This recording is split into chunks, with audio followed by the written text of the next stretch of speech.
What's good, y'all? This is the real 8-Town, aka RGB Fox, and here I have a dueling book replay, me playing Mermails versus my opponent playing Infernity. He won the rock, paper, scissors, so he's going to be able to go first, but the main reason why I have this video and I want to showcase it is that you don't have to be that afraid of Infernity, right? In my recent video, I mentioned how I beat Infernity playing Geargia, which is arguably a bad matchup, especially if they're able to pop off. And in this case, Mermails, along with that, and Hat, or any Artifact Trap Tricks variants are stated to be, you know, good matchups against this deck, right? Especially considering they claim to be higher tier than most of the other decks in the format, which, you know, I can say is agreed upon. Mermails has a lot of power in being able to break boards and of course being able to establish them because of Soul Charge. And so here I just wanted to showcase this. So as mentioned before, my opponent wins the die roll. He goes first. He doesn't draw for turn, which probably could have mattered, right? But regardless, right, he starts off with Monk and discards his Mind Control, summoning the Stygian Street Patrol. From there, he goes ahead and makes a Levolval Chain, detaches in order to dump a Archfiend, and then he goes ahead and special summons the Archfiend in his hand. From here, he's just going to go ahead and go through his shenanigans, going for a instant fusion into another Levolval Chain, sending the Necromancer, and I mean from here he is, you know, looking to be in a pretty good spot, as he can just freely combo off. He gets a break, gets a barrier, and stops right there. You could argue he may have been able to go in a bit harder, but you have to think that he already uses launcher, right? And the board is essentially something that shouldn't really be broken off of immediately by most matchups in the deck, aside from like Hat, right? Hat is probably one of the only other decks aside from Mermail that can actually piece out Infernity. I'm trying to think if there really is no other way to try to do this differently. Like in theory, he could have added another Archfiend with Archfiend, made a Levolval, overlaid for the third Levolval Chain, summon with Street Patrol. But I guess like the outcome is only slightly different. It's like you get another Levolval Chain on board, but like at the same time you're losing resources if it does get broken, right? So I don't know. Something to think about, but I for sure am not the best Infernity player. So if there are better routes that he could have made, do let me know in the comments. Now for turn, I draw Dark Hole, which is insane. So the only thing that I have to worry about at this point is just baiting out the barrier, which should be easy. And I go ahead and do so with Teus discard Heavy Infantry. From here, he goes ahead and barriers it, I believe. Okay, so it does destroy. It's not like Crescendo where I have to banish. So yeah. From here, the Heavy Infantry still can trigger, and I'm thinking what would be the best card to hit, and I'm thinking probably Necromancer, so I just go for the Necromancer pop. From here, I go Dark Hole. You know, the pop didn't really matter, but in theory, you know, it could have mattered, right? So yeah. From here, I am set to just try to build as many or as much advantage as possible. I think I go for the Megalo play. But no, instead I actually go for the Lind. He has no face up. No, not face up, but he has no like Infernity cards that he really needs to utilize at this moment. So perhaps it was probably better for me to like go for the Megalo, but at the same time you just pop the set Abyssphere instead of the Megalo itself. So I think the Lind play was just fine for that time being. Could have also gone for the Pike, discard the Lind, but I figured I could wait. From here, he goes for the Armageddonite, and he goes ahead and summons and dumps another Stygian Street Patrol, which is fine. Keep dumping them so that you don't draw them, right? From here, I draw an Abyssphere, and so I just go for the Abyss Pike play and go and grab myself a Genex Sundine, swing for some good chip, and I set Sphere, and then I pass. Next turn though, so not next turn, in the end phase he goes ahead and destroys my Abyssphere, which is fine, and next turn he draws Soul Charge. So I mean, at this point I really don't need to speak no more. he is able to pop off and establish another board here in which he'll be able to take advantage of all the follow-up that he essentially left himself, right?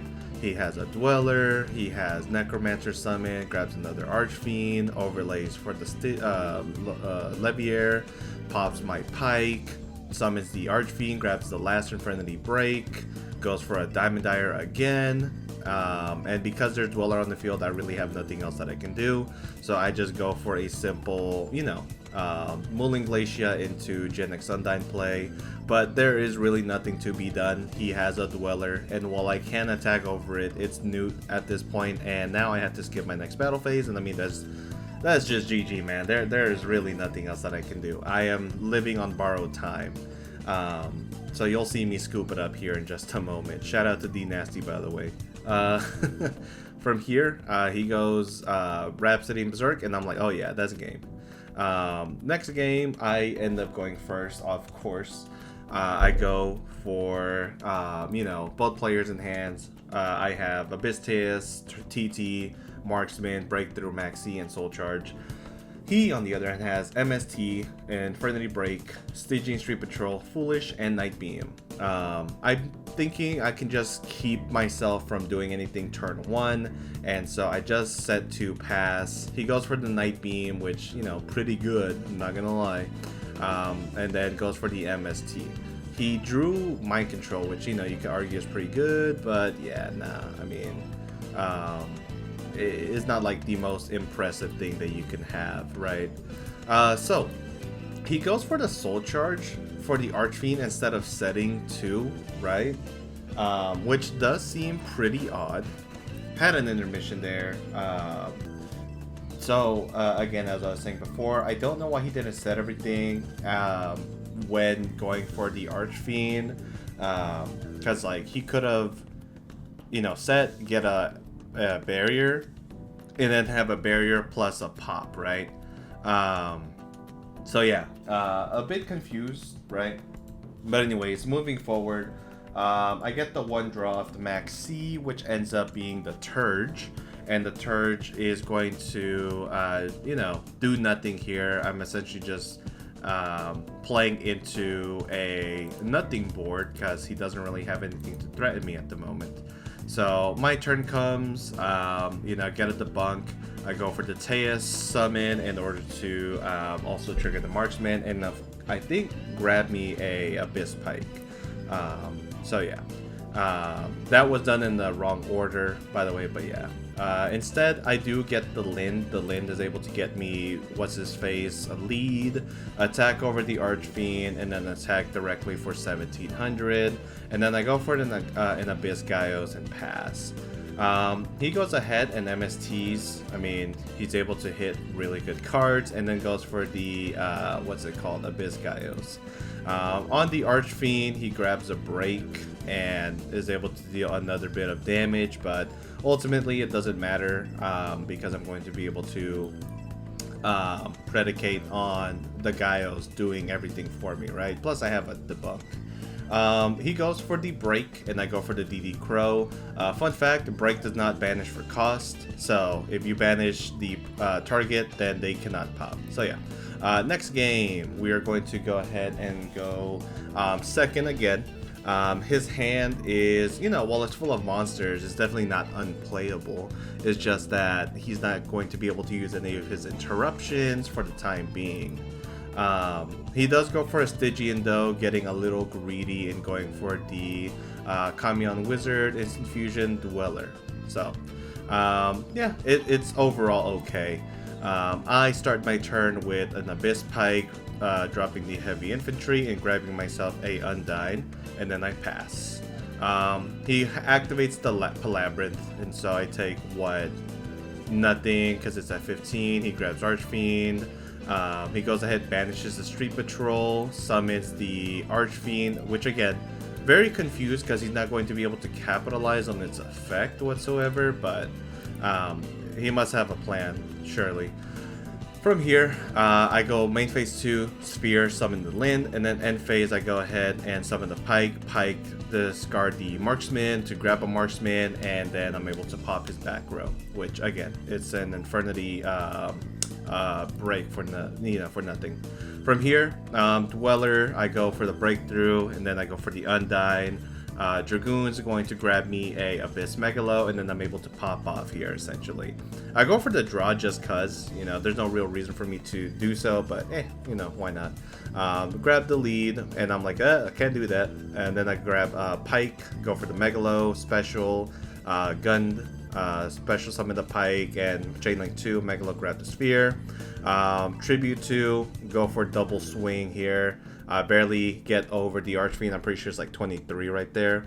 I go for the rest of the attacks, and then I make a Bahamut Shark and Abyss Megalo. The Bahamut is going to summon the Trite, and now I have Torrential Tribute and the Abyss Sphere. Even if he Dark's Hole here, I'm not in a very bad position because I have Sphere, Tribute, plus the Trite to Reborn something back. And yeah, I mean, I feel pretty confident that he can't play through this. He summons the Vanities, summons the Necromancer, goes for the effect, and I go negate with the Gaios, and that is GG's, man. So yeah, pretty quick game. Again, Infernity is a very scary deck. It will be scary whenever you have a high caliber player be able to play it. For the most part, you'll see a lot of people that are brand new to the deck that are going to try it out, or that are just fan favorites and haven't optimized it. In this case, you see exactly that, right? Does that mean that a better Infernity player would have done something different here? Perhaps, right?